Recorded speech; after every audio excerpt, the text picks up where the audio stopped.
Aka, assalomu alaykum. Assalomu alaykum. Alaykum assalom. Eshitmadingiz. Boshqatdan tanishdingmi? Inspektor Ziyoviddinov. Bo'ldi. Hujjatlaringiz. Bo'ldi, shumi? Ekranimiz o'rtamizda. Vo, birinchi marta siz o'tdak. O'tdak. Hozir kamanga qo'yilmagan kelyapti, zo'r harakat To'g'ri. 9-bandini buzdim. Marhamat qilib hujjatlarni sabr qiling. Hujjatlarim uyda qolib ketgan. Nima qiladi aka? Endi ishdan chiqib qolibdi-da. Hujjat boshlash mumkin emas. Mumkin emas, bilaman uni. Nima boshlaydi?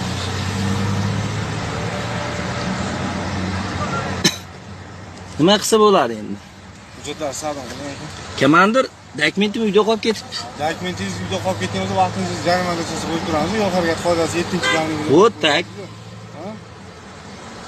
734-sonli qaror 135-bandiga muvofiq Hozir 734. o'qigan bo'lishingiz kerak-ku. Yo'q, men ma'muriy javobgar to'g'risida kodeks aytyapman sizga. 135-band. Bo'ldi, men uni bilaman. Siz olib kelib qo'ya olmaysiz. Men hozir pravam uyda. 734-sonli qaror 135-bandiga muvofiq. Olib yurishingiz kerak bo'lgan hujjatlar bormi? Men olib yurish bo'lar ekan hujjatlar uyda. Nima uchun yoningiz olib yurmayapsiz? Men sizga aytyapman, 734-sonli qarorni 135-bandiga muvofiq o'rtoq komandir